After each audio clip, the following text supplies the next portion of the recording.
The world's first ever planetary defense test is a big hit. A major hurricane spotted from space. And moving our mega moon rocket back inside ahead of that storm. A few of the stories to tell you about this week at NASA. On September 26th, NASA's Double Asteroid Redirection Test, or DART spacecraft, successfully impacted Dimorphos, the asteroid the spacecraft had been on a collision course with for about 10 months. Waiting. And we have impact. DART's intentional crash into Dimorphos, a moonlet of a larger asteroid called Didymos, was an attempt to alter the course of an asteroid in space as part of the world's first planetary defense technology demonstration. The DART team will observe Dimorphos with ground-based telescopes to confirm that the technique, known as kinetic impact, did indeed alter the moonlet's orbit around Didymos. The cosmic collision was actually captured by our Hubble and Webb space telescopes, marking the first time that Webb and Hubble observed the same celestial target at the same time.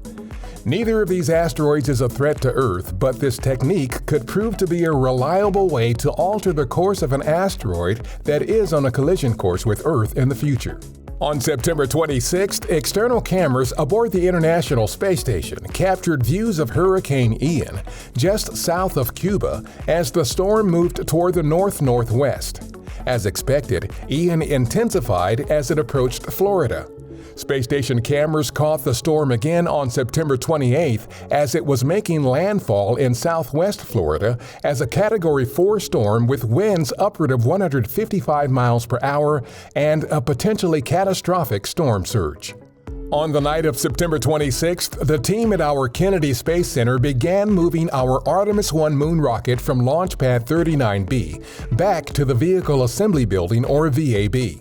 The Space Launch System rocket and Orion spacecraft were secured inside the VAB the next morning.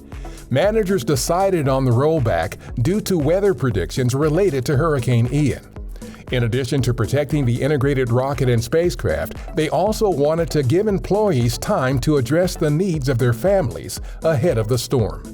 The spacecraft for our Juno mission at Jupiter made a close flyby of the planet's ice-covered moon Europa on September 29th.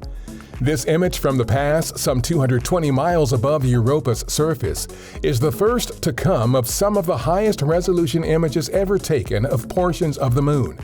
Valuable data are also expected from the flyby that, once processed, could benefit and inform future missions like the agency's Europa Clipper mission, which is targeted to launch in 2024 to study the icy moon. More information is available at nasa.gov/Juno. Believe it or not, these inflatable habitats are being blown up to make them safe for humans. Habitats like these could be used to house astronauts on future long-term surface exploration missions to the Moon and eventually Mars. But before then, NASA and commercial partners are conducting burst pressure tests to determine the maximum internal pressure these habitats can safely withstand before they fail. That's what's up this week at NASA. For more on these and other stories, follow us on the web at nasa.gov/Tuan.